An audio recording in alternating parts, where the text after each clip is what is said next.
Hey, what's up? It's Isaac from Big Bike BMX, and this is a story of my new fast ripper. Recently went to San Diego to ride with SD Biking down there, and didn't take bikes. They were super, super cool and gracious and let us borrow some bikes.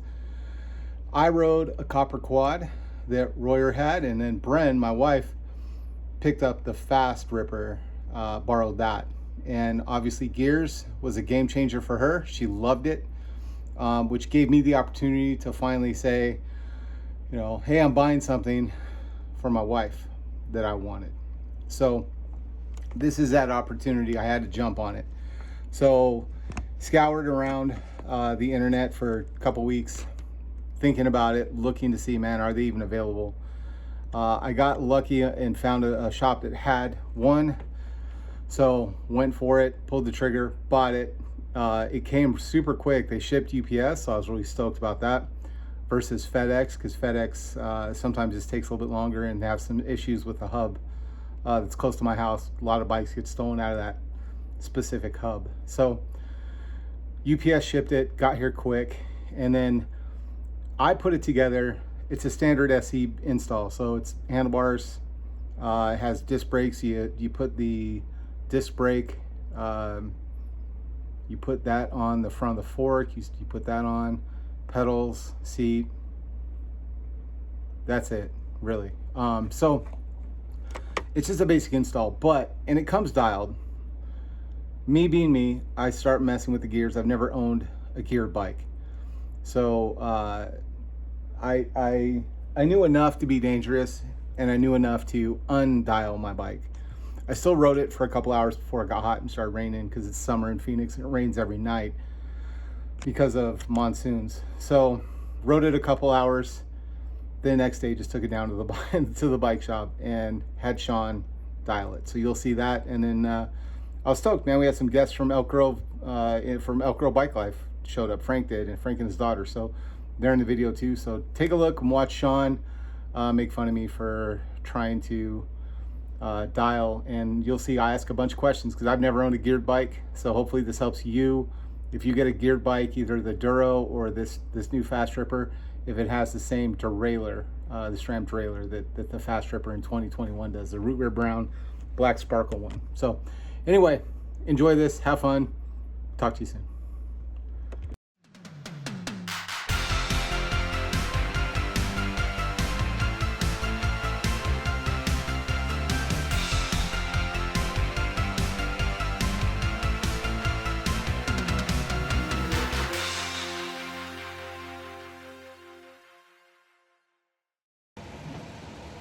What's up, you guys? It's Isaac from Big Bike BMX, and I am here with my boy Shaun to fix my fast ripper, because I threw it together because I just wanted to ride it so fast, so immediately that I didn't dial it in, and I was coming here anyway to get some wheels built. So I brought my new fast ripper so Shaun could make fun of me first for how I was riding it for the last day and unsafe, and then now he's just gonna fix it. So let's check it out. Shaun, what's up, man? What up? We got some special guests too hanging out. You guys want to be on the video or no? Yeah, that's fine. What up? Elk Grove in the house. All the way from Elk Grove California. to Phoenix. Yes, sir. Give your name and your Instagram name. Frank, 916 Ripper. There you go. Kylie, X__. Kylie with two E's. All right, we'll get you guys some follows all the way from Elk Grove to Phoenix.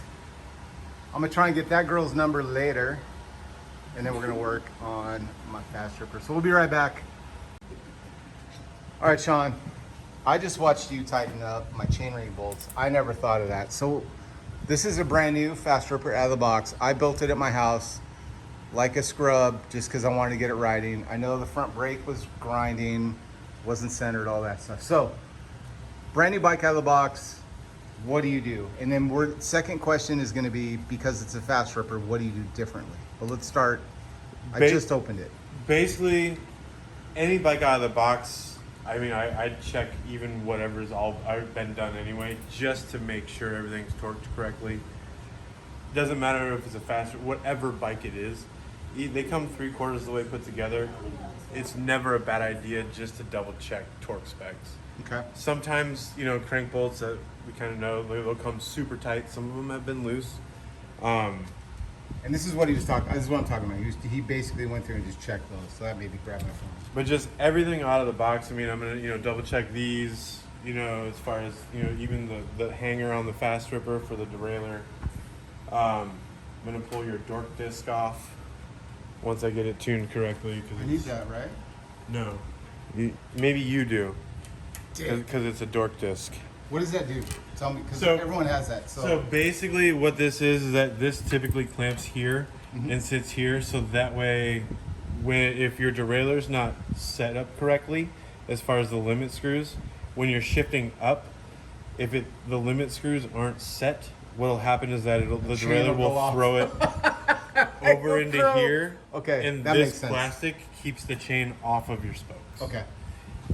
So if it's set correctly, you don't need it. Okay, we're going to talk about setting that correctly before we take off. What did you call it? Dork disc. The dork disc there. If you don't know how to do this, then leave this on.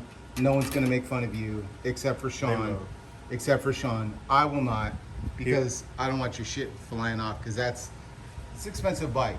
So the story is, go to your bike shop, have them set the limiting screws. Put your- there. See? That's why I didn't even mess with it. Right there. I don't have my glasses on, but somewhere he pointed You there. got the silver dots. Oh, I can see that one now. So set these. But I'm going to have a question about, like, what does all of them do in a minute. So we'll get into that. Well, yeah. Because you guys, this is the first time I've had a geared bike since, I think I had a 10-speed for like 3 weeks when I was 10, and it sucked, and I hated it. So I won it for selling candles at my, like, school. Candles? Candles, yeah, I swear to God.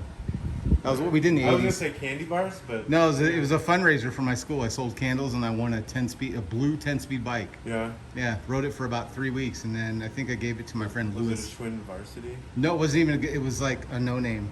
Oh, It probably cost $12. probably. All right. Anyway, Shaun is going to now finish up, and when he gets over to the limiting screws and all of that, we'll talk about this. Yes, sir. Shaun, what are you doing right now? Adjusting the high limit screw. Okay. So this is the high limit, which means that sets. Is this one? Is it the high one or the low one? No, this is high. That's high. Yeah, so high is top end, like fast. Okay. So basically, what these screws do is you set them to where the derailleur is in line. The cable's loose, so there's no tension there, so it's free. Yeah. You set it to where it's in a straight line from the back, to where if you don't set these correctly, it'll actually go that way and can throw your chain off into your frame. Got it. And then on the low one, exact same thing, but it'll throw it the other way. Okay. So basically, the limit screws limit from here to here as far as the range that the derailleur can actually. Right. So up here, you guys, what he's explaining is when I hit this or this, that triggers this derailleur to move out or in to move this chain to a different gear. So a limit sets it that it's going to stop here and not throw the chain off farther. And then he's going to set the upper screw. He's going to set it so it doesn't fly off into my, what was it called? Dork disc. The dork which disc. I already took off. The dork disc, the dork disc is gone, but he's going to set this top screw here. I got my glasses on so I can see it. Top screw, so it doesn't go beyond this, and that's what you're setting with the top and bottom. My question, dude, is I'm gonna be honest with you. I started messing with this a little bit. What does that screw do, right? So that is what is called the B screw, Okay. B limit. Yeah. What that does is that pulls basically how close this is. Yeah, It rotates this way. yeah. So What does that do though? That's what I don't know. so basically you want this to be as close to all these gears as possible as you're going up, so that way it So I want- shifts crisper. I want the second gear, the second cog here, as close to the frame. Is that what you're saying? Yeah, basically you set that when it's in the low gear Okay. up here.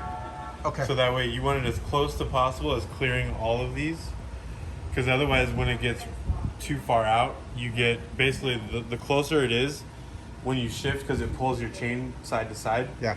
The more slop you get, the longer it is. So obviously, you know, like the shorter a straw, Yeah. you can't move it as much. But when you go out this far on a straw, you know, you can bend it. Yeah. Same principle. Okay. So keep this as close to this when it's on here. Yeah. Got it. Okay. Typically, you don't ever really have to touch that. Perfect. I touched it. I screwed it up, but it probably came from the factory. Does it come from the factory pretty dialed? Pretty close. Okay. Yeah, they're pretty spot on. Yeah. Like they actually put, like, the Shrimp GX stuff is actually not a bad drivetrain. It's good, dude. I'll be honest. Like, Like- it's smooth. It's easy enough for me. The Fast Ripper is a well built bike. Yeah. Like I do like it a lot.